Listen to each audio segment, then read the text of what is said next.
Hi, my name's Dawn and I would like to share with you my thought for the day from the farm. I'm sure many of you have heard the saying, make hay while the sun shines. Well, I'm sat in the hay barn today and we've been very busy making hay.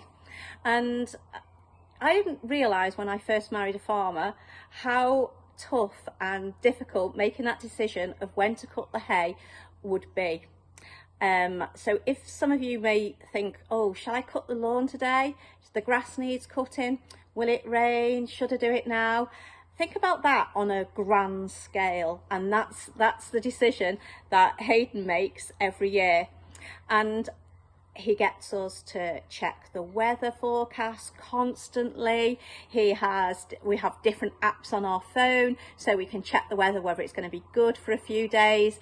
And I must admit, sometimes I get so frustrated. I do tell him that it's sunny down south. That doesn't always go down too well, I must admit. So why is it important? Well, it's important as farmers that we make the hay at the right time, because this lot behind me will be the food for the winter for all the livestock. And so it's really important for them that they've got plenty to eat once the weather turns and the grass stops growing, that they will be provided for throughout the winter.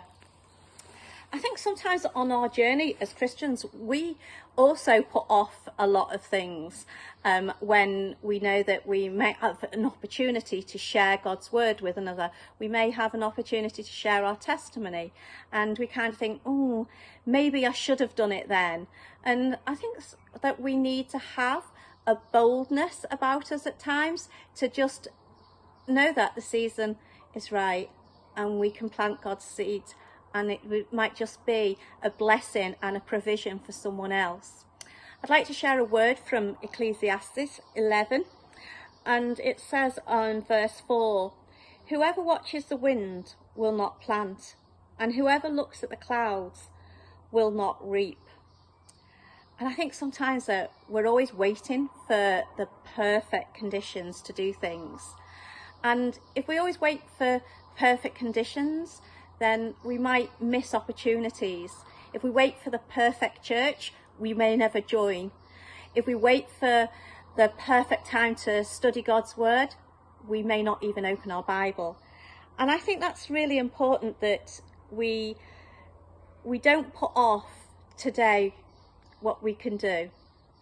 I think that we need to make some decisions and know that serving and loving others, it can be a real blessing. We need to grow in that place of spiritually, and the only way that we're going to grow is if we sow. If we sow into our understanding, and God will help us grow spiritually, and then we'll be able to give out more seeds to others.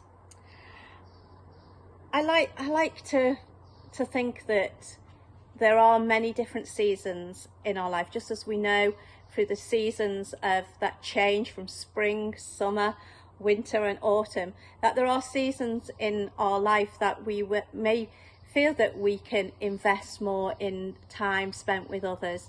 We may be able to be a blessing financially to help others, those that are maybe sent on mission, that we can sow into their life as well, and to help them reach more people. So there's many things that we can do just by making that decision, and I think that's what's important. I don't want to be sat idle waiting for the perfect day, the perfect weather, just to get out and do something. So maybe you're in a season where you're ready to make a change. And so if the sun's shining, why not go make hay while the sun shines and share the love of Jesus with someone close by. Take care and have a fantastic day.